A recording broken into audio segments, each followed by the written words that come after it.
Hi hello friends, இன்றைக்கி நம்மளுடைய சேனலில் வேலைவாய்ப்பு பதிவில் ஏர்போர்ட் அத்தாரிட்டி ஆஃப் இந்தியாவில் இருந்து இந்த 2023-24க்கான ரெக்ரூட்மெண்ட் அனௌன்ஸ்மெண்ட் பண்ணியிருக்காங்க. அதை பற்றி தான் கிளியராக பார்க்க போகிறோம். அதுக்கு முன்னாடி நம்மளுடைய சேனலை நீங்கள் இன்னும் சப்ஸ்கிரைப் பண்ணலாம், சீக்கிரம் சப்ஸ்கிரைப் பண்ணிக்கோங்க. வீடியோவை ஸ்கிப் பண்ணால் பாருங்கள், அப்போ தான் உங்களுக்கு டீட்டெயில் கிளியராக வரும். வாங்க வீடியோக்குள்ளே போகலாம்.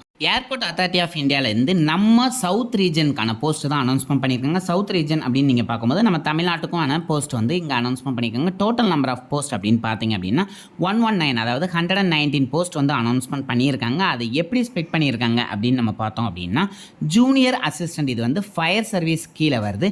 இதுக்கு வந்து முதல்ல ஒரு 73 போஸ்ட் வந்து அனௌன்ஸ்மெண்ட் பண்ணியிருக்காங்க.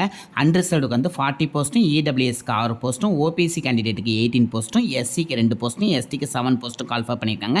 இந்த போஸ்ட்டுக்கான சேலரி அப்படின்னு நீங்கள் பார்த்தீங்கன்னா 31,000லேருந்து 92,000 வரை வரும் அப்படின்னு சொல்லியிருக்காங்க. செகண்ட் பார்த்தீங்கன்னா ஜூனியர் அசிஸ்டன்ட் தான். இது வந்து ஆஃபீஸ் பர்பஸ்க்குன்னு கால் பண்ணியிருக்காங்க. இதுக்கு டோட்டல் நம்பர் ஆஃப் வேகன்சிஸ் பார்த்தீங்கன்னா 2 வேகன்சிஸ் அனௌன்ஸ்மெண்ட் பண்ணியிருக்காங்க. அன்ரிசர்வ்டுக்கு ஒரு வேகன்சியும், அதேமாதிரி ஓபிசி கேண்டிடேட்டுக்கு ஒரு வேகன்சியும் கொடுத்துருக்காங்க. சேலரியை பொறுத்தவரை சேம் சேலரி தான், 31,000லேருந்து உங்களுக்கு 92,000 வரை இருக்கும் அப்படின்னு சொல்லியிருக்காங்க. அதுக்கப்புறம் சீனியர் அசிஸ்டன்ட் வந்து எலக்ட்ரானிக்ஸ் டிபார்ட்மெண்ட்டுக்குன்னு சொல்லிட்டு செப்பரேட்டாக பிரிச்சிருக்காங்க. அதுக்கு டோட்டல் நம்பர் ஆஃப் வேகன்சிஸ் அப்படின்னு பார்த்தீங்க அப்படின்னா 25 வேகன்சிஸ் அனௌன்ஸ்மெண்ட் பண்ணியிருக்காங்க. அன்ரிசர்வ்டுக்கு 13, இடபிள்யூஎஸ் கேண்டிடேட்ஸ்க்கு ஒரு 2 வேகன்சியும், ஓபிசி கேண்டிடேட்க்கு வந்து 4, எஸ்சி கேண்டிடேட்ஸ்க்கு வந்து 4, எஸ்டி கேண்டிடேட்ஸ்க்கு 2 வேகன்சியும் அனௌன்ஸ்மெண்ட் பண்ணியிருக்காங்க. இதனுடைய சேலரி அப்படின்னு பார்த்தீங்கன்னா 36,000லேருந்து 1,10,000 வரை இருக்கும் அப்படின்னு சொல்கிறாங்க. அடுத்து பார்த்தீங்கன்னா சீனியர் அசிஸ்டன்ட், இது வந்து அக்கௌண்ட்ஸ் டிபார்ட்மெண்ட்டுக்கு கொடுத்துருக்காங்க. இதுக்கு டோட்டல் நம்பர் ஆஃப் வேகன்சிஸ் அப்படின்னு பார்த்தீங்கன்னா 19 வேகன்சிஸ் கால்ஃபர் பண்ணியிருக்காங்க. அன்ரிசர்வ்டுக்கு 8, இடபிள்யூஎஸ் கேண்டிடேட்டுக்கு 2, ஓபிசி கேண்டிடேட்டுக்கு 4 வேகன்சியும், எஸ்சி கேண்டிடேட்டுக்கு 3 வேகன்சியும், எஸ்டி கேண்டிடேட்டுக்கு 2 வேகன்சியும் அனௌன்ஸ்மெண்ட் பண்ணியிருக்காங்க. இதனுடைய சேலரி டீட்டெயில் அப்படின்னு பார்த்தீங்கன்னா 36,000லேருந்து 1,10,000 வரை இருக்கும் அப்படின்னு சொல்கிறாங்க.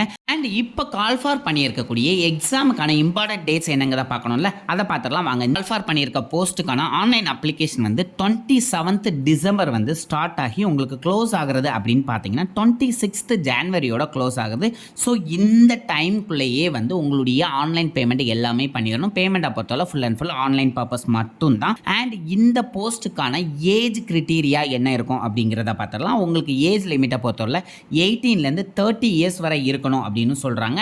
நீங்க இப்போ வந்து ஓபிசி கேண்டிடேட்டா இருக்கீங்க அப்படின்னா 3 இயர்ஸ் வந்து உங்களுக்கு ஏஜ் ரிலாக்ஸேஷன் கொடுக்காங்க. அதுவே எஸ்சி எஸ்டி கேண்டிடேட்டா இருந்தீங்கன்னா 5 இயர்ஸ் வந்து உங்களுக்கு ஏஜ் ரிலாக்ஸேஷன் கொடுக்குறாங்க. அதோட அவங்க கொடுத்துருக்க 2012 அப்படிங்கிற டேட்டை வந்து ரொம்ப கிளியராக பார்த்துக்கோங்க. ஏன்னா அதுக்குள்ளே தான் உங்களுடைய ஏஜ் லிமிட்டையும் செக் பண்ணுவாங்க, அதேமாதிரி குவாலிஃபிகேஷனும் செக் பண்ணுவாங்க, அதே மாதிரி நீங்கள் எக்ஸ்பீரியன்ஸ் சர்டிஃபிகேட் ஏதாவது வச்சிருந்தாலும் அந்த டேட் லிமிட்டை வச்சு தான் அவங்க வந்து செக் பண்ணுவோன்னு சொல்லியிருக்காங்க. அண்ட் நீங்கள் இப்போ எக்ஸ் சர்வீஸ்மேன் கேண்டிடேட்டாக இருந்தீங்கன்னா உங்களுக்கு 3 இயர்ஸ் வரை வந்து ஏஜ் ரிலாக்ஸேஷன் கொடுப்போம் அப்படின்னு சொல்லியிருக்காங்க. இப்போ அவங்க அனௌன்ஸ் பண்ண போஸ்ட் எல்லாத்துக்குமே ஆன எஜுகேஷன் குவாலிஃபிகேஷன் என்னன்னு தெரியணும்ல, ஸோ அதை கொஞ்சம் கிளியராக பார்த்துடலாம். ஜூனியர் அசிஸ்டன்ட் ஃபயர் சர்வீஸ்க்கு என்னன்னு பார்த்துடலாம். நீங்கள் கண்டிப்பாக வந்து இதுக்கு 10th வந்து பாஸ் பண்ணியிருக்கணும்.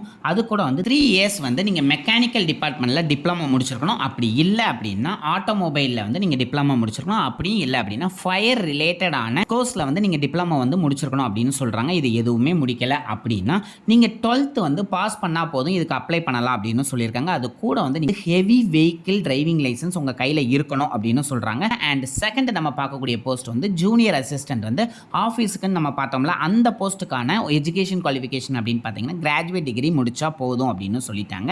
அதுக்கப்புறம் அதே சீனியர் அசிஸ்டண்ட்டில் வந்து நீங்கள் எலக்ட்ரானிக்ஸ் டிபார்ட்மெண்ட் அப்படின்னு நீங்கள் பார்த்தீங்க அப்படின்னா உங்களுடைய குவாலிஃபிகேஷனை பொறுத்தவரை நீங்கள் எலக்ட்ரானிக்ஸ்னாலும் சரி, அதேமாதிரி டெலிகம்யூனிகேஷன்னாலும் சரி, அதேமாதிரி ரேடியோ இன்ஜினியரிங்னாலும் சரி, நீங்கள் டிப்ளமோ கோர்ஸ் கண்டிப்பாக முடிக்கணும் அப்படின்னு சொல்கிறாங்க. அது மட்டும் இல்லாமல் அந்தந்த டிபார்ட்மெண்ட்டில் வந்து நீங்கள் 2 இயர்ஸ் ரெலவெண்ட் எக்ஸ்பீரியன்ஸ் கண்டிப்பாக இருக்கணும் அப்படிங்கிறத அவங்க கிளியராக சொல்லிட்டாங்க.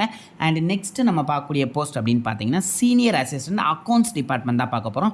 இதில் வந்து உங்களுடைய எஜுகேஷன் குவாலிஃபிகேஷன் அப்படின்னு பார்த்தீங்கன்னா பிகாம் டிகிரி முடிச்சிருக்கணும் அப்படின்னு சொல்கிறாங்க. அண்ட் ஃபினான்ஸ் ரிலேட்டடான ஃபீல்டில் வந்து உங்களுக்கு 2 இயர்ஸ் எக்ஸ்பீரியன்ஸ் கண்டிப்பாக இருக்கணும் அப்படிங்கிறதையும் அவங்க கிளியராக சொல்லிட்டாங்க. அண்ட் இந்த போஸ்ட்டுக்கான செலெக்ஷன் ப்ராசஸ்லாம் இருக்கும்ல, அது எப்படி இருக்கும் அப்படிங்கிறத பார்த்தலாம். ஃபர்ஸ்ட் வந்து உங்களுக்கு ஜூனியர் அசிஸ்டண்ட்டில் வந்து ஃபயர் சேஃப்டியை பொறுத்தவரை உங்களுக்கு வந்து கம்ப்யூட்டர் பேஸ்டான எக்ஸாம் கண்டிப்பாக இருக்கும். இது ரிட்டன் எக்ஸாம் பேஸ்டில் தான் இருக்கும். அண்ட் நீங்கள் இதனுடைய டியூரேஷன் அப்படின்னு பார்த்தீங்க அப்படின்னா உங்களுக்கு 2 hours வரை டைம் கொடுக்கும் அப்படின்னு சொல்லியிருக்காங்க. அண்ட் நெக்ஸ்ட் வந்து ஜூனியர் அசிஸ்டன்ட் ஆஃபீஸ் பர்பஸ்க்கு நம்ம பார்த்தோம்ல, அவங்களுக்கான செலெக்ஷன் ப்ராசஸ் எப்படி இருக்குன்னா ரிட்டன் எக்ஸாம் கண்டிப்பாக இருக்கும். அதுக்கு வந்து 100 மார்க்ஸ் இருக்குன்னு சொல்லிட்டாங்க. அண்ட் அதோட வந்து எம்எஸ் ஆஃபீஸ் ப்ரொஃபிஷியன்சி அவங்க செக் பண்ணுவோம் அப்படின்னு சொல்லியிருக்காங்க. அடுத்த போஸ்ட்டான சீனியர் அசிஸ்டன்ட் எலக்ட்ரானிக்ஸ் பார்த்தோம்ல, அதுக்கும் வந்து உங்களுக்கு கம்ப்யூட்டர் பேஸ்டு எக்ஸாம் இருக்கும். அதுக்கு வந்து 100 மார்க்ஸ், அதேமாதிரி 2 ஹவர்ஸ் டியூரேஷன் இருக்கும்னு சொல்லிட்டாங்க. அதேமாதிரி சீனியர் அசிஸ்டன்ட்ஸில் அக்கௌண்ட்ஸ் டிபார்ட்மெண்ட்டில் உங்களுக்கு ரிட்டன் எக்ஸாம் இருக்கும். அதே 100 மார்க்ஸ், அதே 2 ஹவர்ஸ் இது.